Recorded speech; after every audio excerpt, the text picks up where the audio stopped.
Today we're going to be working on exercise 21-4, Flexible Budget for Assembly Department. Steelcase Incorporated is one of the largest manufacturers of office furniture in the United States. In Grand Rapids, Michigan, it assembles filing cabinets in an assembly department.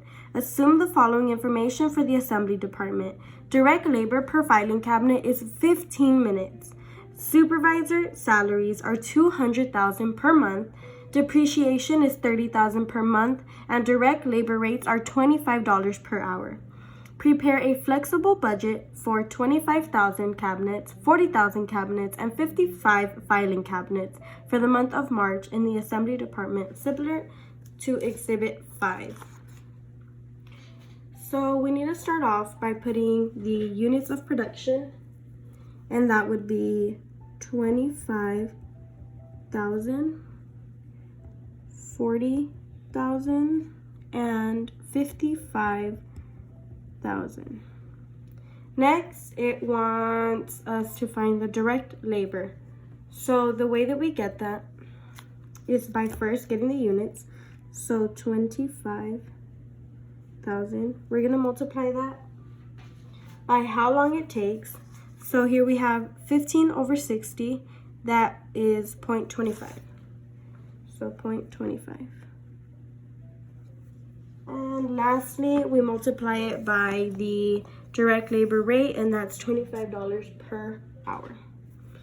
So 25,000 by 0.25 by 25 equals 156,250. 156,250. We would do the same thing for the 40,000.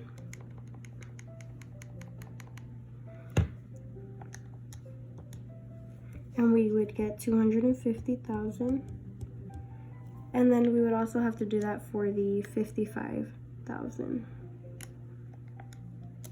And we would end up getting 343,750. So we would need to bring those numbers down.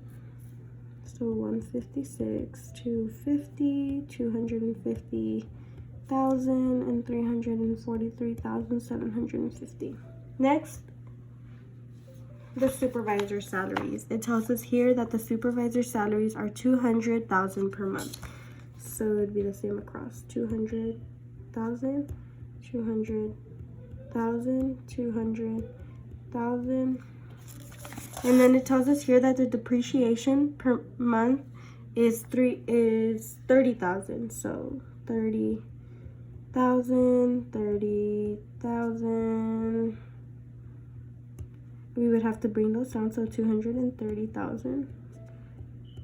And once again, it's the same for all three. And then we would have to add the total variable cost and the total fixed cost. So when we add those two numbers, so 156,000 plus 230,000, we end up getting 386,000. Oh, I forgot the 250. So 156,250. We end up getting 386,250. Now we have to add the 250,000 plus 230,000. We end up getting 480,000, sorry. And lastly, we end up getting 343,750 plus 230,000. We end up getting 573,750. And that is how we do this problem.